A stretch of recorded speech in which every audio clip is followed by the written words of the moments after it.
Hello, everyone, and welcome to Police Off the Cuff Real Crime Stories. I'm your host, retired NYPD Sergeant Bill Cannon, a 27-year veteran of the NYPD.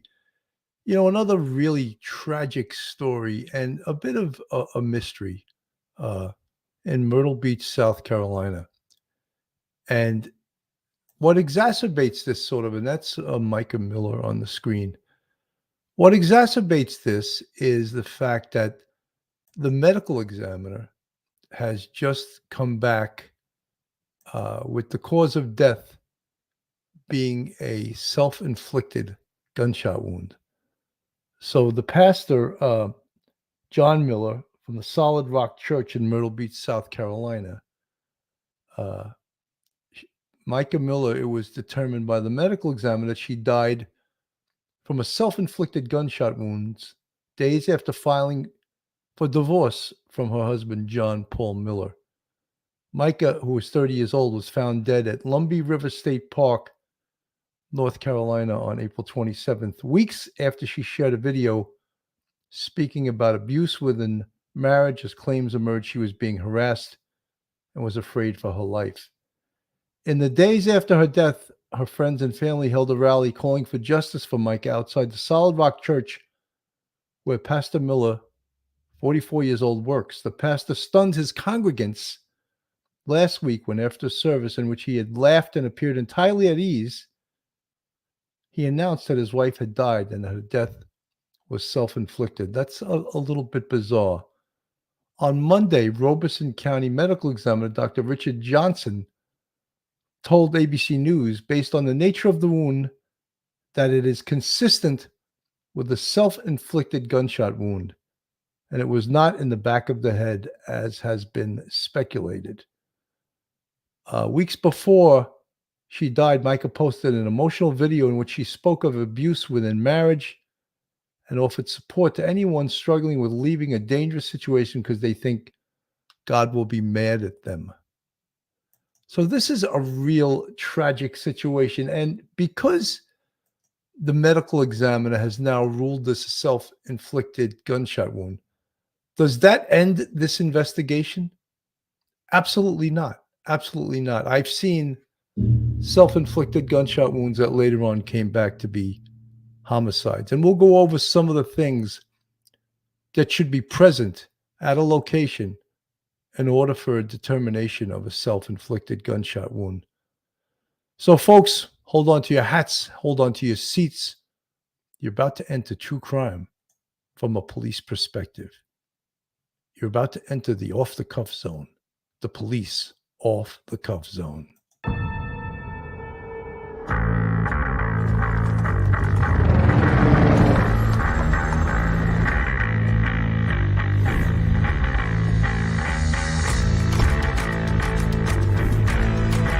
There has to be some common sense. Yes, sir. They have the car stopped at 10th and Ranch by there. We still don't know who pulled the trigger.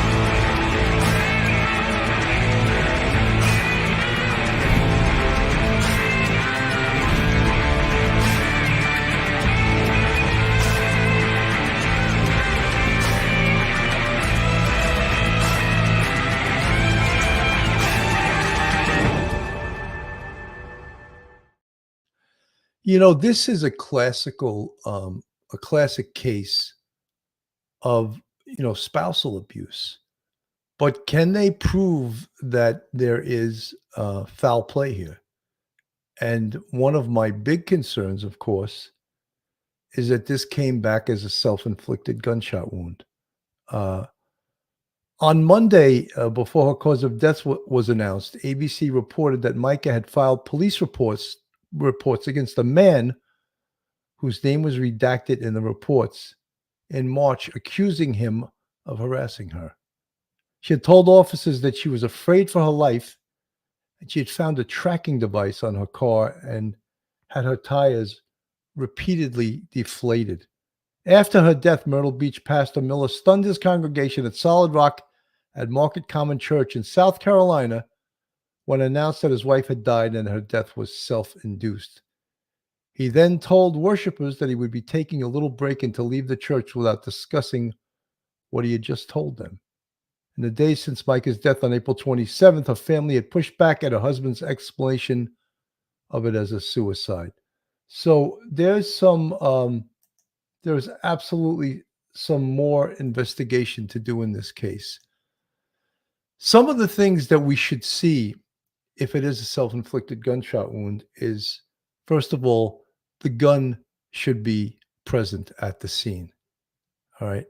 The gun should be there. And if it was self-inflicted, it should actually be in the hand that the person, if the person's righty, it should be in the person's right hand. If it was self-inflicted, there should be gunshot residue on the hand that showed that the gun was fired by that person. In addition, if it's a semi-automatic, because this happened inside her vehicle, there should be a spent shell, a spent cartridge on the scene. If it's a revolver, then the empty cartridge should be in the chamber that's within the cylinder of the firearm. Also, if it's in a vehicle, you might expect there to be blood spatter. That's something called, it's spelled SPATTER, and is part of bloodstain pattern analysis. They should also, as part of the evidence in this case, they should run DNA on the gun. They should see if her DNA is, and if anyone else's DNA is on that gun. The history of the gun. Whose gun is it? Where did she get that gun from? Is it the pastor's gun? John Miller's gun? Her cell phone. Where did it last ping? Where was it coming from when it wound up in that park? Lumberton, North Carolina. Where did her phone ping? All of these investigations always somehow come back to digital evidence. It's Crafty Chris. Did you also hear about his girlfriend's deceased husband? He gave the sermon for him as well. You know, Crafty Chris, I'm finding this pastor's behavior to be extremely suspect. The only thing that throws us off right now, of course, is the ruling by the medical examiner that this is a self-inflicted gunshot wound. Does that close the door on this case right now? Does that mean the investigation stops? No. There was undoubtedly spousal abuse going on in this relationship, but after the fact, when a victim is dead and the medical examiner has revealed or ruled that this is a self-inflicted gunshot wound, what can be really done to the husband? Elaine Campbell, I actually have, I wanted to play a little bit. Let me first put on Good Morning America, and then we'll go to Mica's own, let's put this on, her own testimony on Facebook, where she told about all the horrible things going on in her life. To the sudden death of a popular South Carolina pastor's wife, John Paul Miller, reportedly telling his congregation she took her own life, but her family is demanding answers. Eva is back with more. Good morning again, Eva. Good morning again, Robin. Mica Miller's family and friends want to know what happened to her. We spoke to one of her friends who says she was texting with Mica the night before her death. This morning, questions growing around the unexpected death of a South Carolina pastor's wife. There's got to be some accountability here. 30-year-old Mica Miller was found dead at a state park in North Carolina, about an hour north of where she lived in Myrtle Beach. Authorities opening an investigation into her death, but saying the community is not in danger. She was probably the greatest wife anyone could ask for. Her husband, a pastor at a local church, announcing her death after preaching last week, saying it was self-induced. Authorities have not confirmed or released a cause of death. Some community members protesting outside the church Sunday. This as Mica's friends and family say they don't think she took her own life. We were talking about her coming to church Sunday, getting her some help with her car payment, just life stuff, just her moving forward. Clark saying Mica was planning to get a divorce. She had filed for divorce once before in October 2023. That case consensually dismissed in February.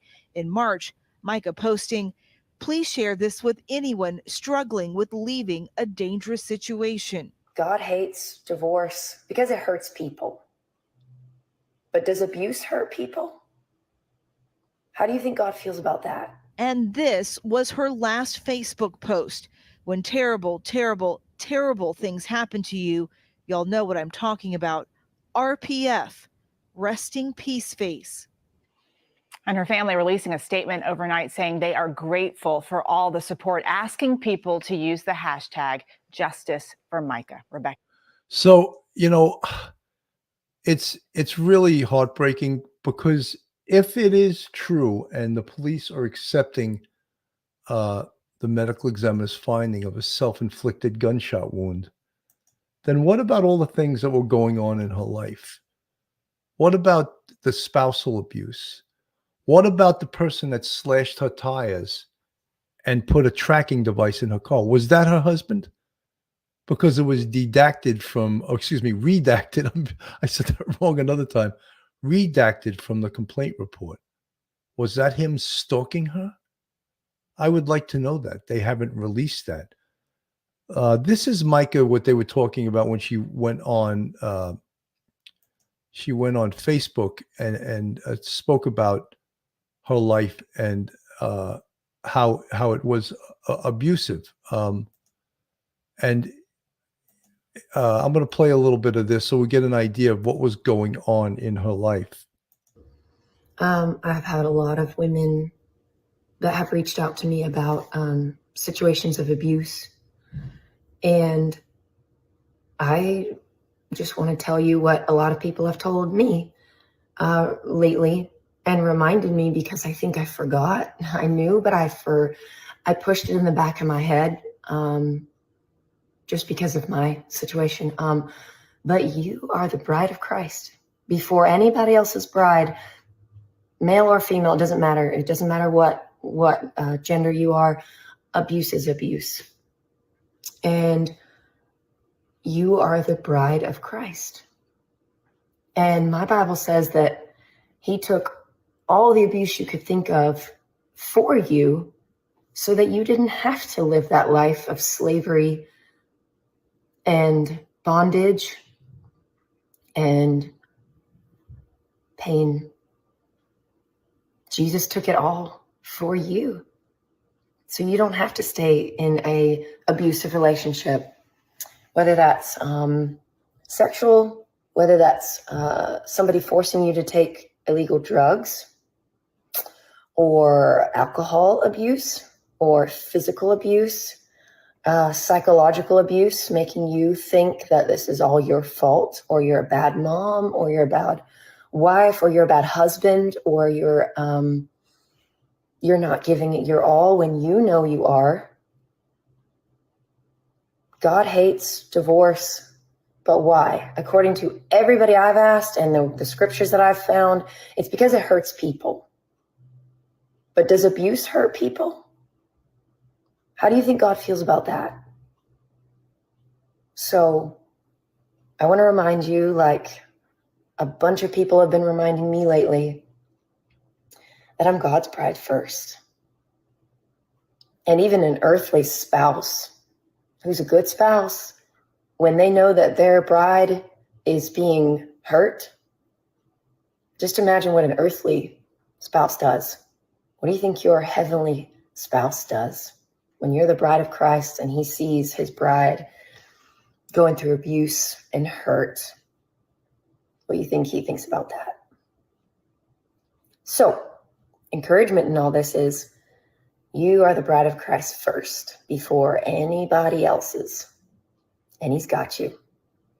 And he sees you. And he loves you.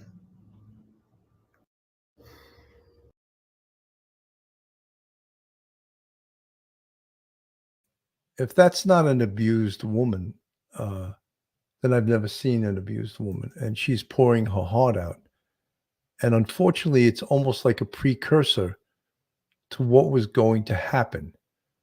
But as I said, I am not convinced that this John Miller, the pastor, is cleared of anything. His behavior was very bizarre. Announcing to his congregation, that she had taken her own life. I find that behavior. Apparently, he also had he had a girlfriend, and she was living with this. She was being abused by this, and she was living this. She was living this life. This life that is a nightmare for a woman. So again, when we talk about self-inflicted gunshot wound, is that the end of the investigation? And I spoke about it earlier. Some of the things forensically that the medical examiner did respond to the scene, because of course the self-inflicted gunshot wound occurred inside a vehicle. So there's certain evidence that should be there. Of course, if it's a semi-automatic, the spent shell should be there. The gun should be in the victim's hand if it in fact is a but could a perpetrator place the gun in the person's hand? That's a possibility. Could it be a staged crime scene? That's a possibility. We cannot rule that out. However, there are things that the medical examiner should also have checked.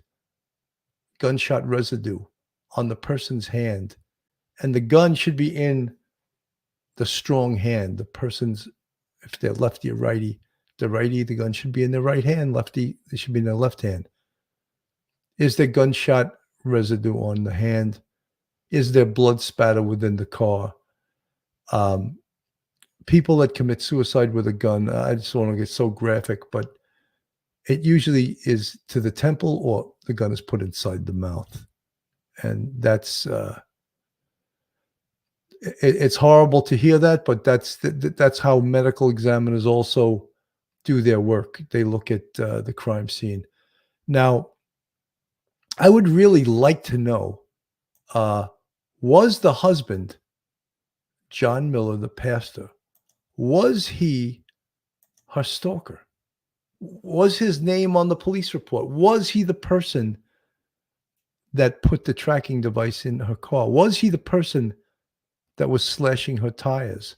Was he the person that came to her at a gas station and tried to talk to her, and then when she pulled out her phone and tried to video him, he took off? It's unclear. The police wouldn't release that information. Malibu surfer, I'm sure he overpowered her. Well, whether this was physical or mental abuse, we don't. It was absolutely mental abuse. I don't know if there was physical abuse also. Jacqueline Haas, statistically, this is not a common way for women to commit suicide. This definitely makes me uneasy, among other things. Jacqueline Ha, I think it has to be investigated more. Apparently, the police are accepting this as a manner of death. Remember, I always go through the manners of death: homicide, suicide, accidental, natural, or undetermined. That's the manner of death. Cause: this was a gunshot wound, and we know that.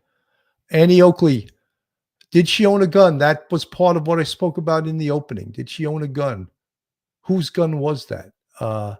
Did she know how to operate it? Generally, women don't shoot themselves when taking themselves out. Yeah, it's more common that a man uses a gun to commit suicide. I've went to hundreds of suicides in my police career, and I've gone to a lot of cop suicides, which are always difficult.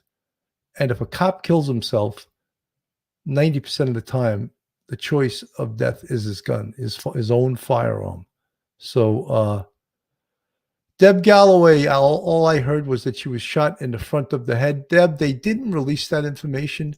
There were rumors initially that she was shot in the back of the head, that they said that's not true. Just peeking, my sis shot herself in the chest, left a note saying too much CC debt and money issues was the issue. She used her hubby's gun. Yeah, I mean, just peeking, it's horrible. I'm sorry for your loss. Whenever someone takes their own life, we used to say, it's a permanent solution to a temporary problem. Not that it's a solution at all. And as I said, I've gone to probably over 100 suicides in my police career.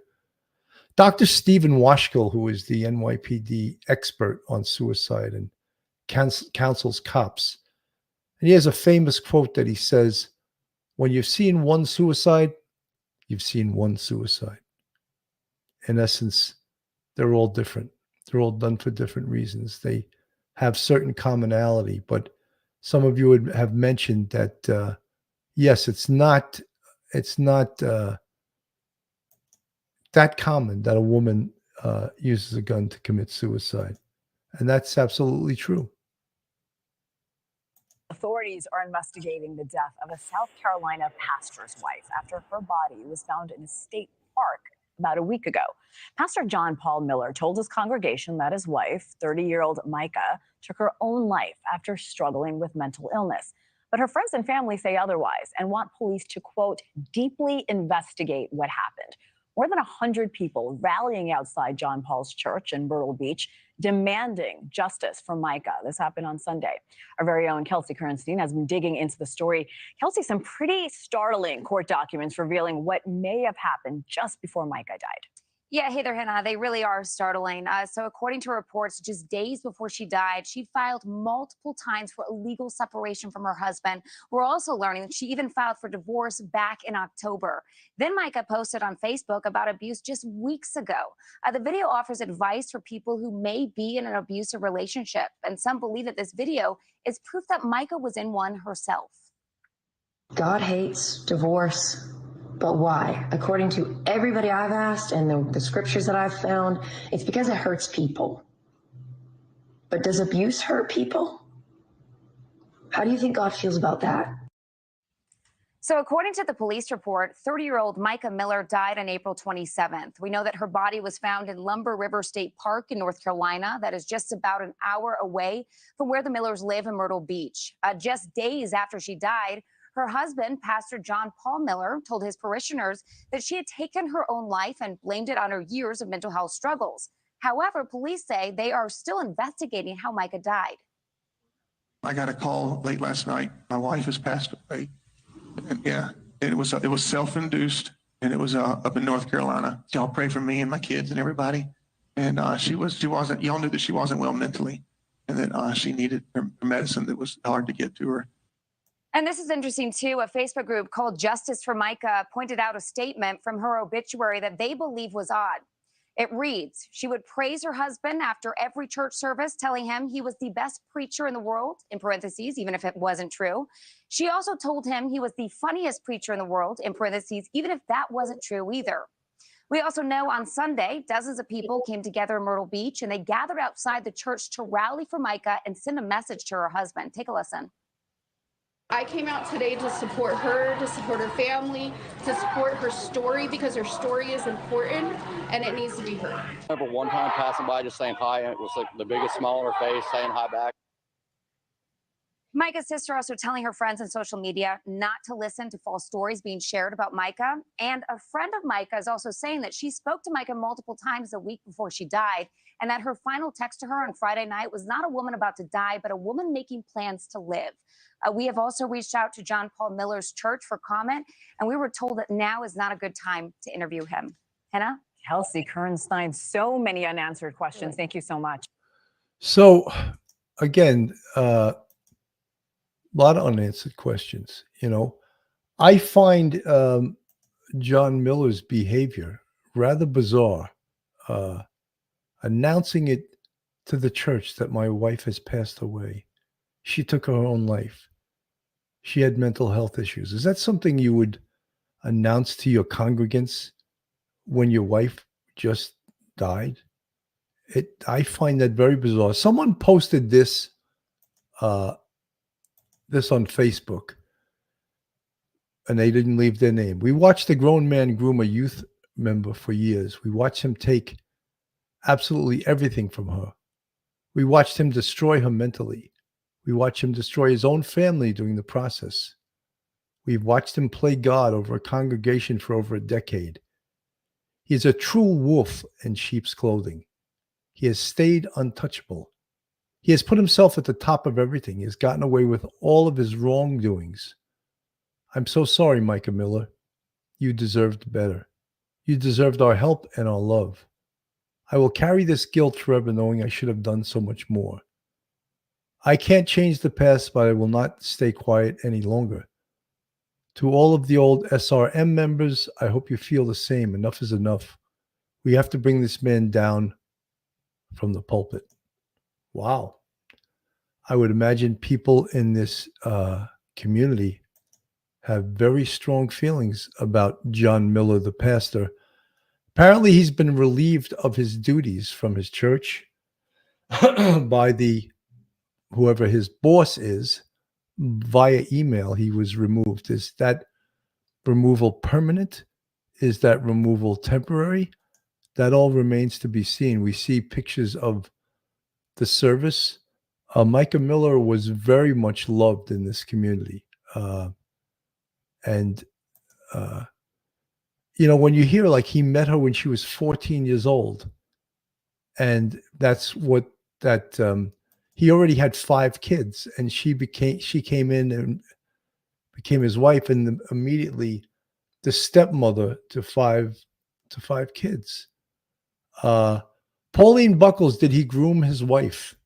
Well, that's what this person is saying. And I think if there's anyone in the chat that's from Myrtle Beach that knows more about this community, if they're boots on the ground, I would love to hear from them. Frank Marsha, I wonder if she was so abused she thought this was her way out of this situation. Yes, there are many questions about this. Frank, we could say that perhaps if it is in fact a self-inflicted gunshot wound, which the medical examiner ruled that it is, we could surmise that all this abuse led her to this, that it drove her to this. Does that make her husband, John Miller, prosecutable? I mean, can we prosecute him over that? I don't know. I don't think so. But clearly, there was lots of abuse going on here. Jacqueline Ha, and he was 30. Yikes. Yeah, so she was 14 and he was 30. And I don't know at what age she was when they got married. Yes, it sounds a bit bizarre that was the relationship. And did he groom her? Did he groom her to be his wife? Much like, we talk about grooming children, because she actually was a child when he first met her, and he groomed her perhaps to be his wife. A lot of unanswered questions here. Sherry Wilson, I hit the wrong. Let me get Sherry Wilson here. I think we are seeing more and more religious cult crimes. Cult groups, I'd like to know the stats. Well, I wouldn't jump to the fact that this is a cult crime. Right now, it looks like spousal abuse. Karen Kennedy, so many women before you have tried to get away from a toxic, abusive, narcissistic relationship, and it ended badly. Gabby, Anna, Madeline, they all bad-mouthed. She had mental problems. Yeah.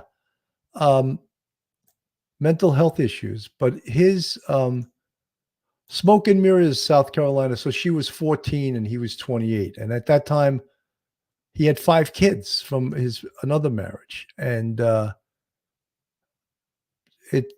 very suspect. Watson's puzzle. I don't think he can be prosecuted, but the grounds for a civil suit is huge. Watson's puzzle, I was thinking the same thing. There are huge grounds for a civil suit. Let me play this. The death of a local pastor's wife. ABC 15's Mike Owen has been working for you to learn more about the life and death of Mica Miller. He joins us now live outside their church in Market Commons. So, Mike, what have you learned today? Micah's friends tell me that she led women's ministry and worship right here at Solid Rock Church. While the death investigation is ongoing, Her friends can't believe she's gone, and they want answers, but her husband tells me she had a long struggle with mental illness. Mica Miller died last week in the Orem community. The investigation into her death started at Lumbee River State Park on Saturday. The Robeson County Sheriff's Office says they're actively investigating how the 30-year-old died. Her friends remembering how she lived her life. She had a heart for missions.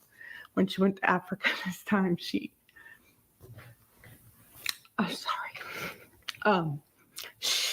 just fell in love. That was her heart.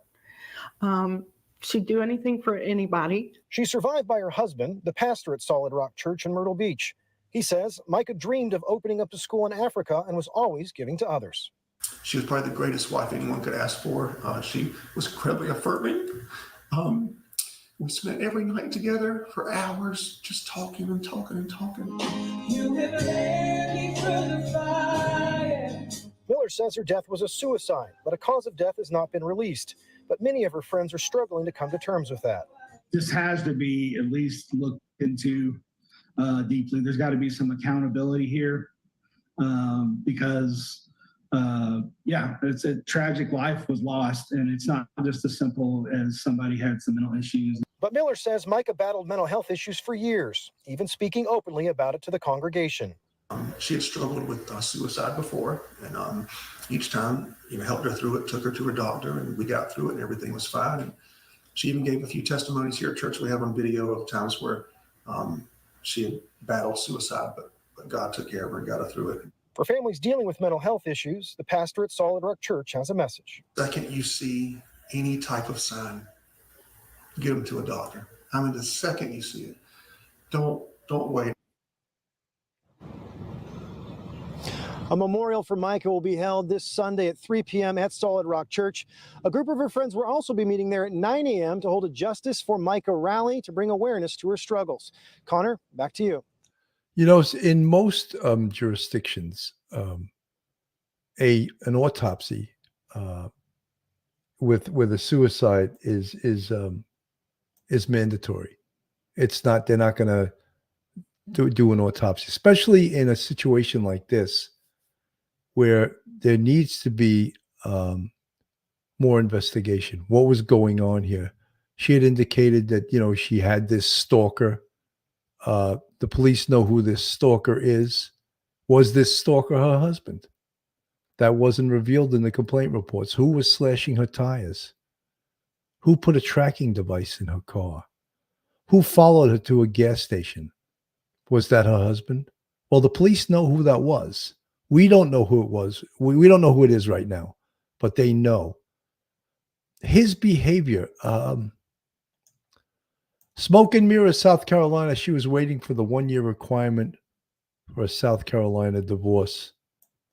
Lori Turner, you don't file 2 complaints over being stalked and car bugged, tire slash, and a PFA on top of a divorce to end it all. And sorry, abused people fight too hard to get out to end it like that, in my opinion. Well, Lori Turner, something, people that are being abused, they want help. And they're taught when they deal with the police to document everything. So if this, in fact, was her husband following her, if this, in fact, was her husband putting a tracking device in her car, if this, in fact, was her husband trying to speak to her, then she was doing what she was told to do. And I don't find that to be at all unusual. Neon Sky. Pastor is too suspicious for me. I don't buy it. Neon Sky, I don't like this either. I don't like this whole caper. He doesn't seem too distraught, but not all show how deeply they are hurt. He doesn't seem distraught to me at all. Sherry Wilson, since this is 2 states per se, can federal look into this? I don't think they will. It's, first of all, it's been determined by the medical examiner, unless someone can disprove the medical examiner's findings, that there's no crime here, that this was a self-inflicted gunshot wound. And I know we all have our doubts. We all are suspicious. Anna, she didn't kill herself. Okay, Anna, but something, we can say that, but we need something called evidence. And right now, the authority on ruling the manner of death is the medical examiner. And unless there's some evidence that we can come up with that can reverse the medical examiner's opinion, that is the finding right now, that this was a self-inflicted gunshot wound. While yet still today, so did this estranged husband, J.P. Miller, announce it was a suicide before the medical examiner announced their ruling? I believe he did. Yeah, because this just came out today. And he told his congregation that it was a self-inflicted gunshot wound. So you're right. Yes, something that's not cool. That's not, first of all, if someone in your family commits suicide, you're going to rush to tell anyone. It's not something you really want to tell people. Aunt BB2, just because she struggled with issues doesn't mean it was currently, in my opinion, if everyone knew of her struggles, that could be a plan put into motion. Yeah, I agree with you. Sherry Wilson, I wish she would have checked into a shelter. Malibu Surfer, I saw an interview of her and she seemed to me to be taking her power back and speaking out against abuse. Malibu Surfer, I think that was the one I just played from Facebook. Karen Kennedy, this guy wrote her obituary and it was all about him. What a narcissist. Yeah, that's pretty horrific, isn't it? Smoke and Mirrors, South Carolina. The police are currently investigating it. Robeson, North Carolina police is what I heard. It's actually Robeson County is the name of the county that has this investigation. Watson's puzzle. He's a domestic abuser. He wouldn't stop stalking and harassing her. He drove her to this. He very may well have, and that could be the absolute truth. Neon Sky. It seems hyper-religious folks would rather kill their spouse than divorce them because it hurts their holy facade. That could be the case. The obit was disgusting, Sherry Wilson. Yes, Robeson, while yet still today, Robeson County. Talks to Angels. The family could get a private autopsy, couldn't they? Yes, they could. They could get a private. They could get another medical examiner, a private medical examiner, at their own expense to go over the findings of the medical examiner who responded to the scene and performed this autopsy. Malibu Surfer, my ex did that to me when I left. He stalked. He magically appeared wherever I was. Found out tracker installed. He got increasingly aggressive. Yeah, that's pretty scary, right? Very much a scary thing. Julia Ann, exactly. Second opinion. Folks, this is Police Off the Cuff, real crime stories. If you like real crime, true crime from a police perspective, then you're in the right place. And if you're not subscribed to us, go on our YouTube, hit that subscribe button, give us a thumbs up, hit the like button, share us with your friends and family, and make lots of comments. I love to read your comments. Also, if you want to contribute to us, we have a Patreon with 3 different levels. And we also have a YouTube channel memberships with, count them, 5 different levels. And you can contribute to the Police Off the Cuff family channel by becoming a YouTube channel member. Laurie Turner, his sermon was also about reviving a call that was a miracle from God over problems being solved, then announced getting a call about his wife coldly sick. I find that behavior, not of a man of the cloth, you know. Smoke and Mirrors, South Carolina. Thank you. I wasn't certain of the spelling. I went to high school with Mica, but didn't know her personally. I'm just passing on what our mutual friends have reported. Smoke and Mirrors, South Carolina. Thank you very much. It was Bill saw it before this. This whole situation, this is an abused woman. This is a woman who was abused. JB from WFLA. Let's listen to him for a bit. He has a guest from the community that's on his show. We'll just play a little bit of this. I'm not going to get too crazy with this. Because she filed 2 arrest reports on one day involving her car tires being slashed. And then the mechanic discovered that there was some sort of GPS tracking device on the vehicle. And that is what made her say she was afraid for her life. I'm reading Rachel's, or the write-up that we have from WBTW that Rachel has been staying on top of, working with our colleagues out of South Carolina. They're doing a great job out of there. And we're just, of course, working with some of the local reports that are coming out from them and others. But if you want to read more now, you can click on the link in the description on this video. You might see it in the pinned comment. But yes, the police report that Mica Miller was afraid for her life. Now, imagine this, folks. Your tire has been slashed. She realizes that her tire is losing air. It completely deflates. She finds out that her tire was slashed by someone. And then the mechanic, as Rachel just noted, finds a tracking device. Just think about that for a moment as to how creepy that would be for somebody to find out that somebody had attached a tracking device to your car and was tracking your whereabouts. Now, there is a suspect that has been named in these documents, or excuse me, not named in these documents, but a suspect that is referenced in these documents, but the suspect's name has been. Is the person referenced in the complaint report, is that her husband? And it probably is, because that's why they're not telling us. Why would they not tell us who it was? I think that there's maybe a good chance that this person stalking her, slashing her tires, and putting this tracking device in her car is very one and the same as John Miller, the pastor. And I don't know this. I'm using my police instincts. Sherry Wilson, no pastor I know puts tracker devices on vehicles. Yeah, but this is like, a pastor isn't supposed to have a girlfriend, and be cheating on his wife, but yet this pastor is doing that.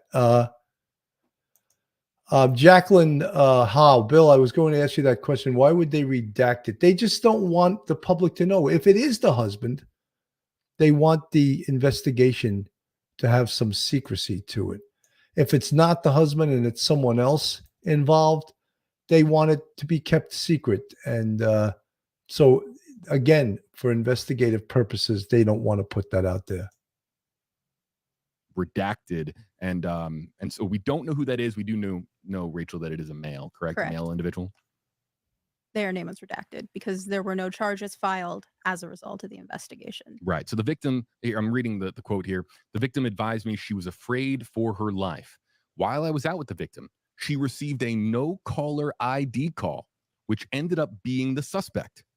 The suspect was advised the victim does not want any further contact, and if he proceeds, then warrants may possibly be written up. So, again, we do not know. I think social media, large and in part, has pointed the finger already at who the redacted individual is. Let's get to this right away, because so much has been made of the husband in this case, and that being John Paul Miller, a pastor out of Solid Rock Church in the Myrtle Beach area. Again, really honing in here on South Carolina. He was the one who revealed initially how we found out about the supposed death of Mica Miller, or the supposed cause of death, because he said, if I'm not mistaken, I'm just going down here and reading the report, he was the one who revealed to people, I think it was in church, how she died, right? Yeah, he basically explained it to the congregation and then told them to leave the building quietly and to not talk about it, essentially. That I think is going to immediately raise some. When you look at Mica's social media history, and we'll get more into this, we've got a long way to go on this live stream, folks. But when you look at her social media history, there is clearly a pattern there that shows that not everything was all peaches and roses at home. There was clearly some struggles going on between Mica Miller and her husband, known commonly as JP. JP, we should also point out now that to the second report, JP was released from his church, correct? He is now a former pastor.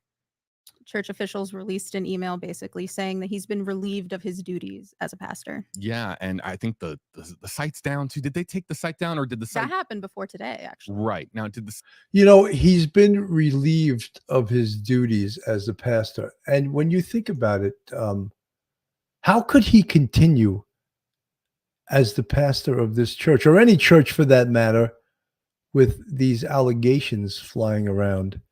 And also the way that he addressed these, his wife dead of a self-inflicted gunshot wound, and he announces it from the pulpit. How freaky and how unprofessional is that as a pastor? I think it's outrageous, you know? All the wiser, when leaving an abuser, you have to get as far away as you can and have security like a friend or family with you always. All the wiser. That's why you're called all the wiser.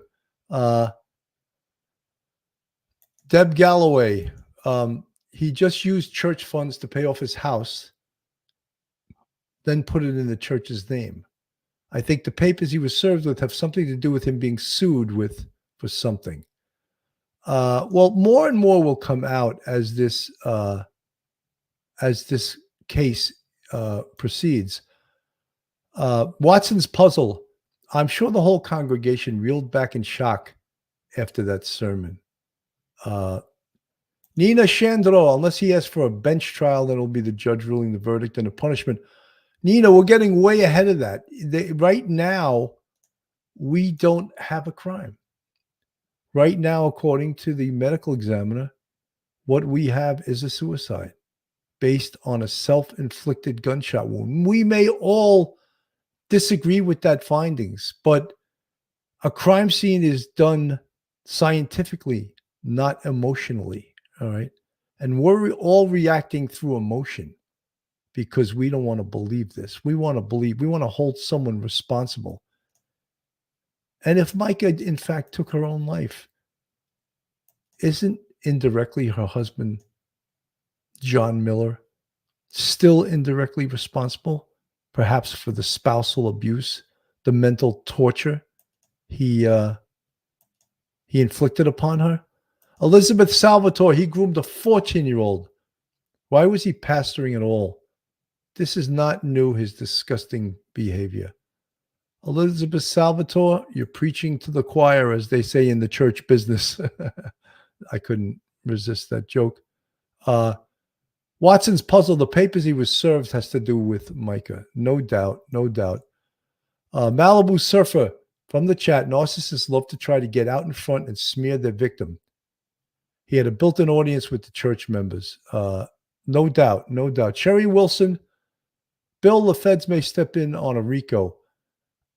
Sherry, I don't see it. I don't see that. RICO is racketeering, influence, corrupt organization. And are we already jumping to that level that he's a corrupt organization and an ongoing criminal enterprise? I think that's a bit of a stretch right now. But, I've been wrong before, as I always say. Debbie McCarthy, I'm sure the congregation never expected that.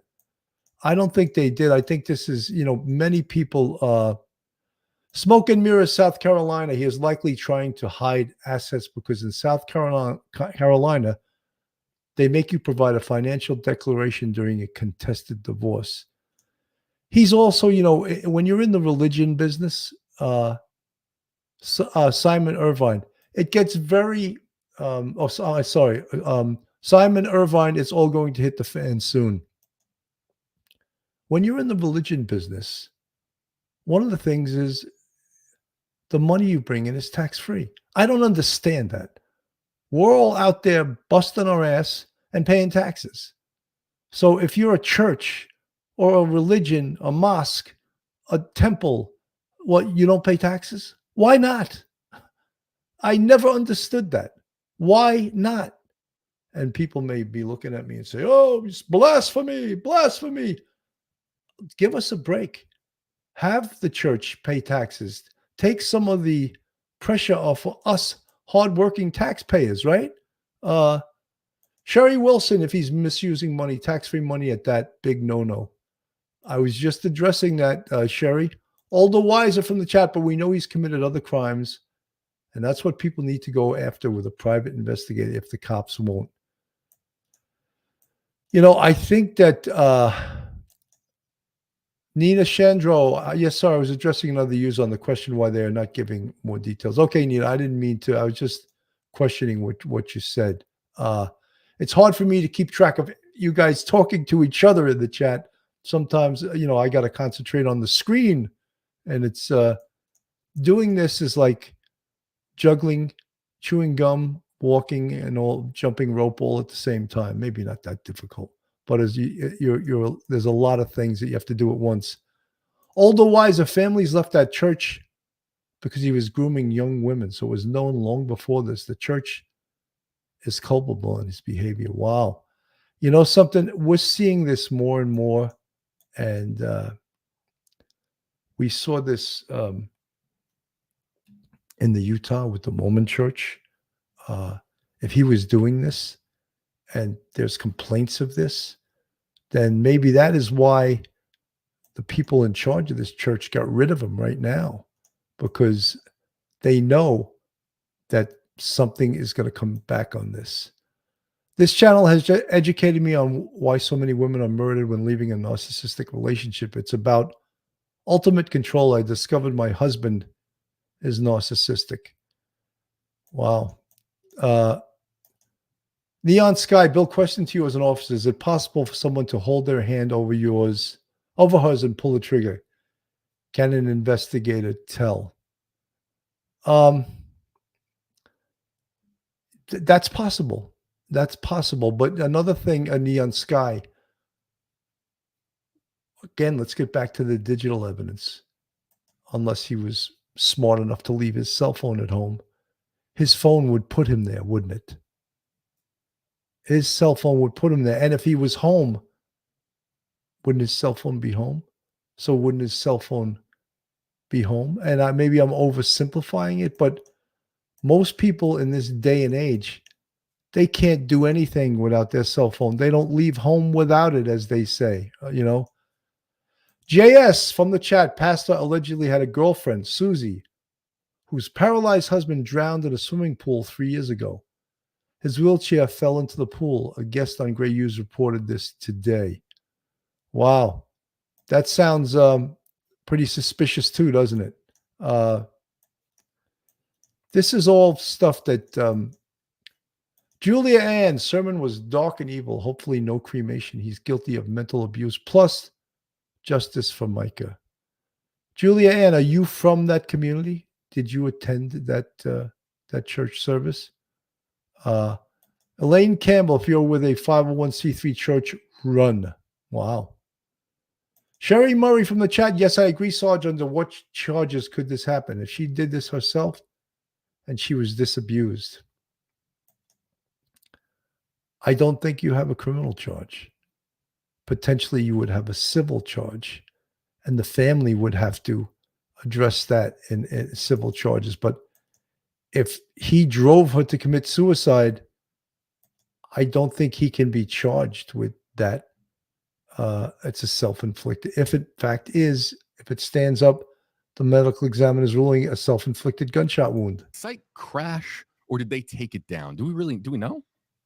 I mean, I would assume they took it down, because why would they want people to access all of that information when there are so many people who are dead convinced that their pastor is a bad guy? Yeah. So in large part, if you're looking at the room that is social media right now, the fingers are pointed in the direction of course, JP Miller, and people believe that something else went on, something else sinister went on pertaining to the end of Mica's life, her final days. And we're going to get more into this because there's now an emerging report. But before we get to the emerging report, which we have a lot to discuss again because of all the developments, I want to bring in the fact that we are interactive on our website, and want to bring up our question that we are asking people. We're trying to get an idea as to how many people believe what on this story. So you can go to our website heyjb.live. We're asking this question, and we had to word this question very, very carefully due to the sensitive nature of this story.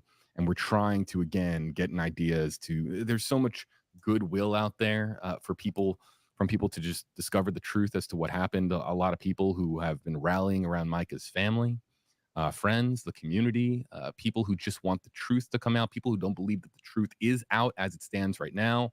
And so we're asking you the question here on the bottom of your screen. Do you believe the story from Mica's husband on how she died? That's the only way that we could really word this question with and feel somewhat comfortable with bringing you this poll question and asking it to you.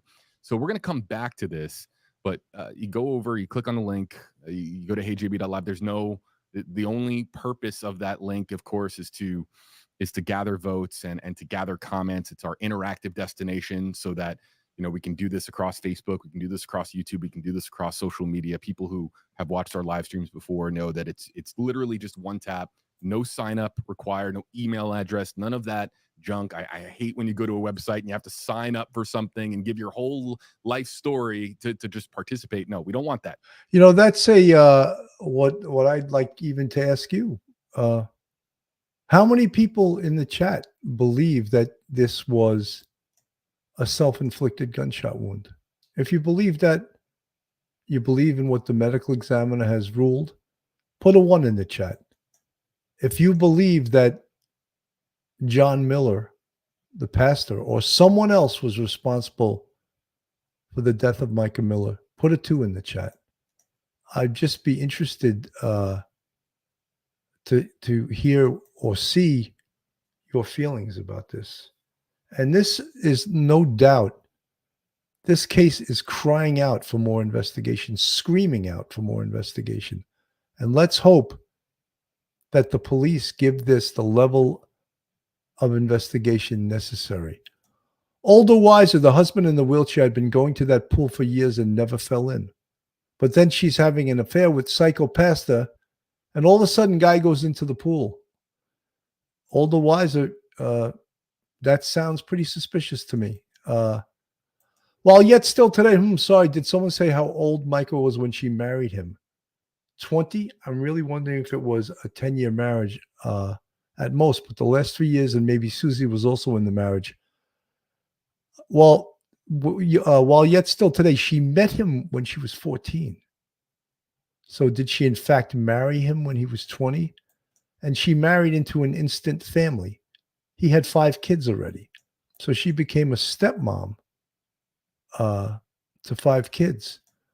Older, wise, I just hope the family hires a PI. I'm sure a GoFundMe would help them pay for it. So many people believe he did it. Julia Ann, the sermon just the bit you played, Bill. It's dark and evil, scripted, no emotion at all. Yeah, I agree with you. Frank Marsha, Tyler Feller is live, and he's talking about J.P. Miller's jokes about his wife. Yeah, that's pretty hard to take. A lot of 2s in the chat, guys. Sage Lake, if so, he drove her to it. The Jilly 1337 2. Look at all these 2s. So you guys aren't believing the ME. You believe in this is committed by someone else, potentially the pastor, right? I'd say 95% are you guys have chose 2. Yeah, I think that, look, I've seen so many things in Karen Kennedy from the chat. I just have a hard time believing she did it. Friends and family do not give up. Look how long justice takes in some cases, like the Vizine trial. The friends knew it was not right. Sometimes, and I say it all the time on this channel, truth is much stranger than fiction. So, Lori Turner, weird she didn't have mental illness until after she married him. Yeah. He could have fed that mental illness if it was in fact true. J.S. John Paul's first wife needs to be interviewed. Where's the kid's mom? Where was the new girlfriend? You know, guys, all of this, the investigation, Frank Marsha were the 5 children all by the same wife. As far as I know, yes, I could be wrong. I didn't look that deeply into that. Watson's puzzle, almost no one believes the ME. I believe the ME, though. JS already has the motive, new girlfriend. Very much could be. Sandra Breedlove, no one guessed this guy with a 14-year-old then got married. What a whack job. Nighthawk 08, 21 years old, I heard. Well, that could be, that's when maybe they got married, but he met her when she was 14, and we spoke about the grooming of young people. Pauline Buckles and a second medical examiner's opinion might be needed. Agreed. Jacqueline Ha, I'm not sure Emmy is pretty reliable, right? There's definitely something odd about this case and him. Also, severe mental illness could have been fed. He could have encouraged her to commit suicide. Wow. That's pretty dark. Yeah, could he have? You know, as I spoke about very early on the show, the opinion of the medical examiner, or not even the opinion, the findings, the scientific findings of the medical examiner on a self-inflicted gunshot wound are several things. And of course, things that you might not think of right away is that gunshot residue. Most people that commit suicide put the gun right up against their head. So that would be what's called a close contact wound. And a close contact wound would leave stippling and gunshot residue on the wound. The same thing if the gun, to get too graphic, if the gun was put inside the mouth, which is common in suicide. But there's one of the scientific findings. The gun would be pressed against the head. It would leave something called tattooing. And that's one of the things that the medical examiner would be looking for in this case. We would also be looking, because it happened inside the vehicle, we would be looking for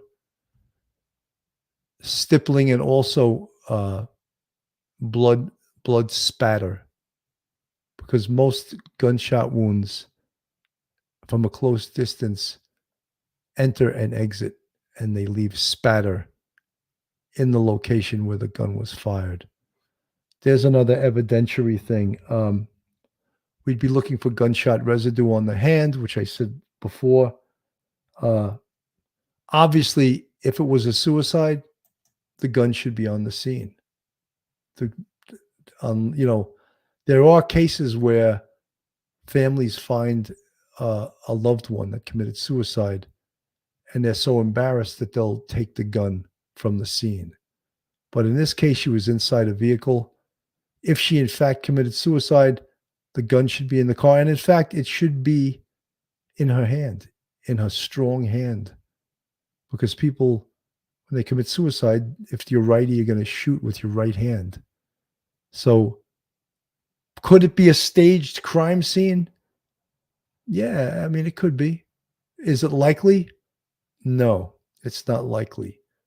But all of these horrible circumstances with the pastor here that you see on the screen, and all of their history and all of their marital problems, everyone wants to believe that something nefarious happened, and it very well could have. And just the problem is that we need evidence of that. We can't just point fingers without evidence. And this case is nowhere near to being closed. This case is still ongoing, and there's a lot more investigation to do. Things used to be so easy. We just want you to engage with us and participate in these stories. It's a big part of what we do here in the Stream Center. So, well, you can see the vote tally climbing there on the bottom of your screen. We'll try to get the vote count to a significant amount before we actually click on the close poll button and look at the results. But again, that's JP there, and he, according to reports, said that there is an exact quote in the story as to what he said. Oh yeah, here it is, from newsnationnow.com. I got a call late last night. My wife has passed away. It was self-induced, and it was up in North Carolina. Y'all pray for me and my kids and everybody. You all knew she wasn't well mentally, and she needed medicine that was hard to get to her. I'm sure there will be more details to come, but keep her family in your prayers.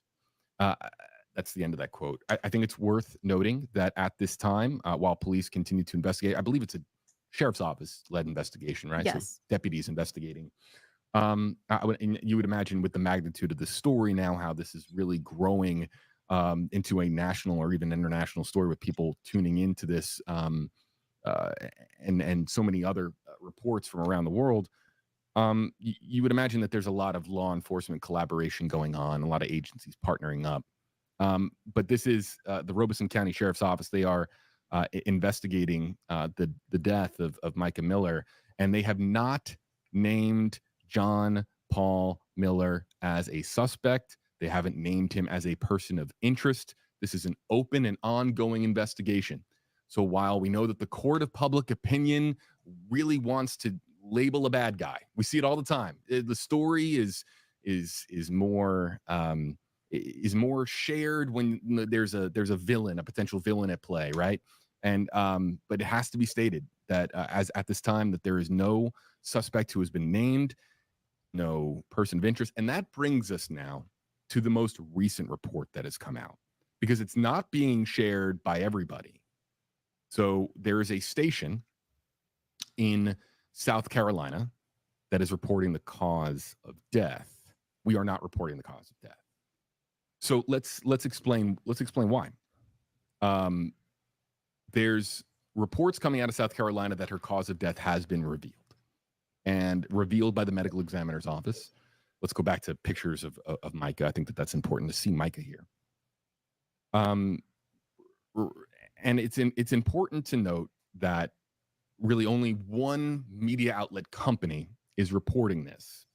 So we have a very thorough system that we go through in the news business. It's not like social media where if there's somebody has a claim, they can just throw it out there, tweet it out. Yeah, run wild. Why not? Just run wild. We see it all the time with the major stories, where people are just throwing reports out there left and right, even if it hasn't been put through the necessary paces. If they see it, they share it, and then it gets kind of put into the just world of fact. And that to me has always been a problem with social media, is that you see something shared and you immediately assume it's truth, but really, where did that information come from? So in this case, very unique, Rachel, we have one media outlet company that is reporting the cause of death. And I've been trying to get an idea as to why. So I've been talking with some people. I have friends that used to work in Myrtle Beach. I multiple people here, WFLA. Correct. Shout out to Kevin. Yes, in Myrtle Beach.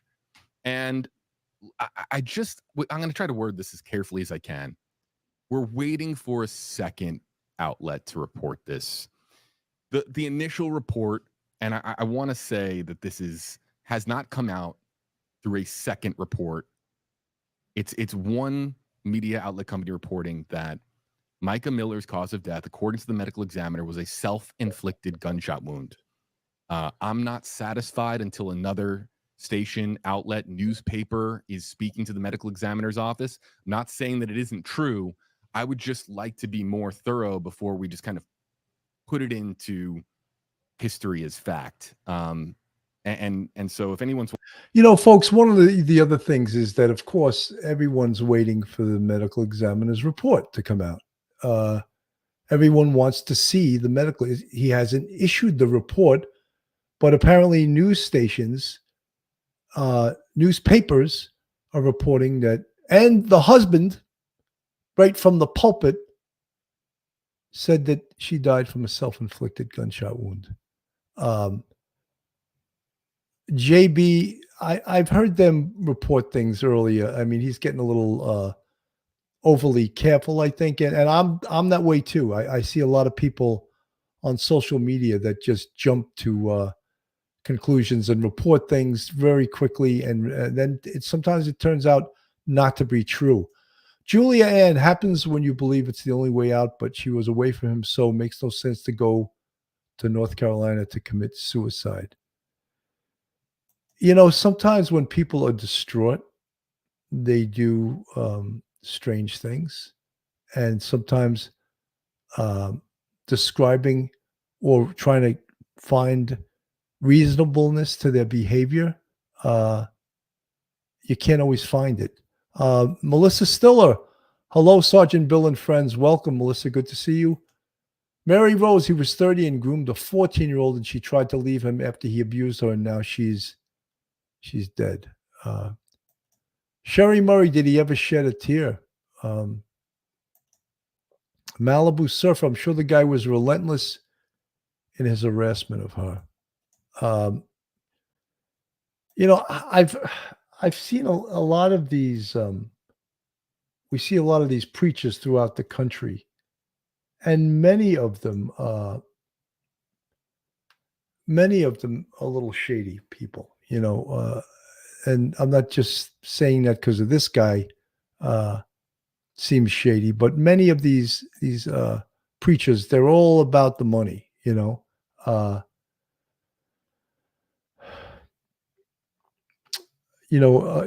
According to the national news, a Myrtle Beach woman found dead last week in Robeson County had a tracking device placed on a car that was discovered after she took it to a dealership to repair a tire that had been slashed, according to Horry County police reports. Mica Miller's body was found on April 27th at Lumbee River State Park with an alleged self-inflicted gunshot wound, according to News Nation. An official cause of death has yet to be released. So is News Nation? I read it in a newspaper. So there's more than one news organization reporting it. Miller's husband, John Paul Miller, is the senior pastor at Solid Rock Church in Market Common. He announced her death to the congregation. He was released from ministerial functions on Monday, the church announced.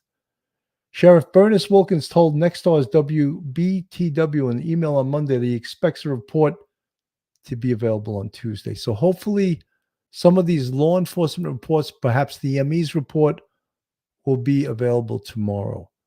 We have detectives in South Carolina now and plan to have the findings of our full investigation as it relates to the death of Mica Miller available tomorrow, Wilkins said. WBTW also asked for a copy of Miller's death certificate and other documents from the North Carolina Office of the Chief Medical Examiner, but has not received them. According to reports, Mica Miller had filed multiple times for legal separation from John Paul Miller. In October 2023, she filed for divorce.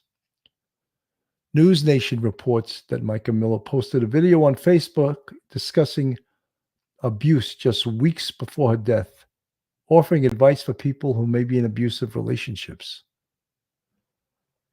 Some believe the video is proof that Mica Miller was in an abusive relationship herself, according to News Nation. Mica Miller made 2 complaints on March 11th, the first coming after her vehicle's tire was found slashed near Springmaid Pier, the report said. The second complaint, filed hours later, came after Miller took her vehicle to East Coast Honda on Highway 17 bypass to have the tire repaired.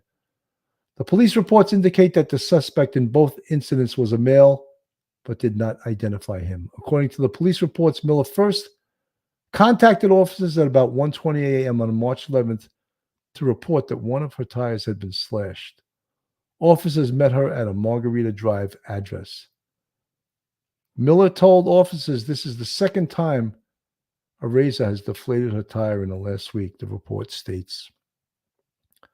Miller said she was leaving Springmaid Pier when she heard a pop and noticed that a piece of metal was protruding from her tire. By the time she got to Margarita Drive, the tire was fully deflated. The officer observed the tire, and upon removal of the metal piece, it was found that the metal was a tire deflation device that can be purchased online, according to the reports. The suspect's identity is redacted in both reports, but Miller said she noticed strange activity and what she believes as people following or watching her. Miller also told officers that the suspect has a history of similar actions against her. So I believe that this person that she's talking about in this report is her husband. I really believe that. And why they don't put it out there, very strange, right? I believe he's the one, it's premeditated, right? He buys a device online that can deflate your tire. M.A. Sunshine from the chat, they say he had another wife that supposedly killed herself. They're saying now that her death also needs to be looked into. Wow. As the plot thickens, more and more information. Jenny Peach, Sergeant Bill, the husband, said it was self-induced, but he didn't mention a gun. Who mentioned the gun? Was it the ME? Well, the reports that came from the ME through News Nation and through several newspapers was a self-inflicted gunshot wound. And that allegedly came from the medical examiner's office, although we don't see the medical examiner's report out yet. It's supposed to be out by tomorrow. So, some news organizations like WFLA wasn't going with it. Thank you, folks in the chat, filling me in on some of this new stuff. Malibu Surfer, there are less than stellar people in every profession. No doubt, no doubt. Mary Rose, 2 days before she was found dead with a gunshot wound on April 27th. Mica Miller, the wife of Pastor John Paul Miller, served her husband with divorce papers. Yeah, Mary Rose, we did go over that. Lori Turner, the phrase self-induced is so odd as well as him saying he was running on adrenaline. You don't self-induce, you self-inflict. And you run of grief or shock, not adrenaline in a death. Lori Turner, yeah, his language was inappropriate, inaccurate. Mary Rose, Mica allegedly warned her family that if she was found fatally shot in the head, her husband should be blamed, according to claims made by her younger sister, Sierra Francis. Mary Rose, everything about this case is suspicious. And let's just hope that the investigation is thorough and they spend a lot of time and money on this. While yet still today, where did you hear about JP's first wife's suicide? I don't know about that. I just read that in the chat. Tina Powers, I just can't get over how he flaunts himself around town with a new lady friend, then her husband dies in a pool. Yeah, there's some real fugazi stuff, as we would say in New York, in this case. Inspecting gadgets, this is going to be a long night. Yeah, there's a lot to investigate. There's a lot to uncover. There's a lot. Investigation takes time. Let's remember, nothing happens in a split second. Simi Sharp, sorry I'm late. Was shopping. We rewatched the beginning later. Want to say hey to y'all. Well, Simi Sharp, thank you for joining us. Well, yet still today, Annie Lackley 777. I guess I assume she was alive. I don't know now. Nighthawk 08. Thank you for the 1999 super sticker. This woman was trying to start over. Her videos, though, all positive videos, except for trying to put out awareness against abuse. What do you think about that? Didn't sound like she was done on earth. You're right about that. One of the things about suicide is usually someone that intends to commit suicide doesn't talk about the future, because to them, they know what they're going to do. There's not going to be a future. And in the case of Mica, she did talk about the future. So that would be an indicator that she didn't intend to commit suicide. So, as is on this thumbnail, what happened to Mica Miller? And if we believe the medical examiner's report, if we accept the medical examiner's report, he's saying she died from a self-inflicted gunshot wound. But it seems that many people right now do not want to accept that this young woman of 30 years old took her own life. And as I mentioned before, there are many avenues of investigation here. And we do need to know. Here's a picture of the yesterday's memorial service on the beach for Mica Miller. Everyone that talks about her speaks about her in glowing terms. Just that she was a wonderful person.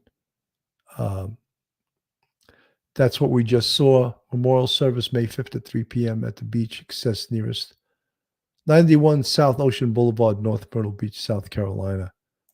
So everything we've learned about her is stellar. It seemed like she was loved by everyone. Family, everyone is devastated as to what happened. It seems, except her husband. He seems to be acting inappropriately right now. He doesn't seem to be acting the way a grieving husband would be acting. Deb Galloway, self-inflicted my hiney. I just don't buy it. Inspecting gadgets. If she did take her own life, someone else drove her to it. You know, inspecting gadgets, we spoke about that earlier. And yes, he may have driven her to it, but that would not be a crime. We could not prove that. ABC 15 News, Myrtle Beach, reporting ME cause of death. Okay. There's several news organizations that JB may have been talking about that. That may have been yesterday. Rogerio Brito, she was such a bright and beautiful woman. Everything surrounding her death seems so weird. I agree.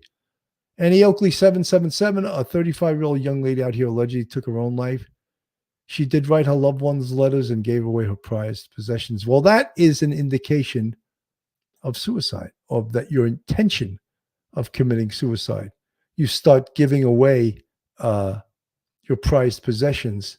That absolutely is indicative. While yet still today, he seemed ecstatic to me in the video of his church where he announced her death.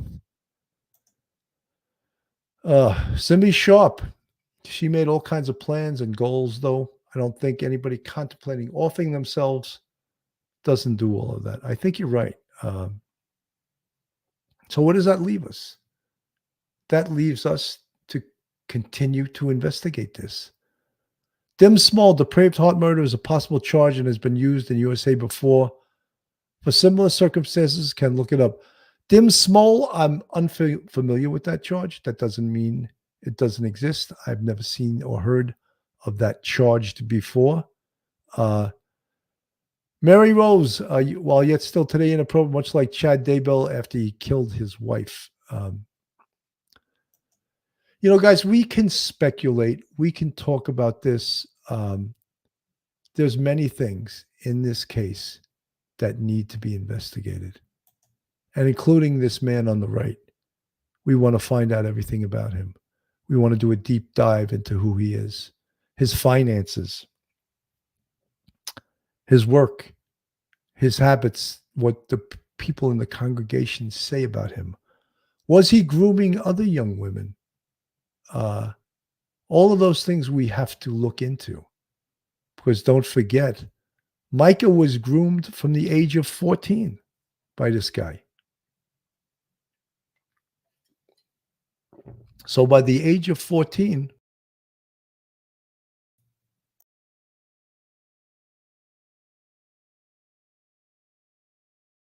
it's ridiculous to think that perhaps this wasn't happening to other people within this church. It's very likely that it was continuing, that history repeats itself. But what we do know right now is that Pastor John Miller no longer is the pastor at the Solid Rock Church in Myrtle Beach, South Carolina. He was relieved of his position. So he's gone. He's out. He was fired. All right. Shirley Bush, were her fingerprints on the gun? What about DNA? Shirley Bush, I'm glad you asked that. Those two tests will both be done. The gun will be swabbed for DNA. Is there anyone else's DNA on that gun other than Mica? How about fingerprints? Fingerprints are very tough to lift from a gun. Not to say that it doesn't happen, but because of when a gun is fired, it gets very hot. And fingerprints are made up of liquid.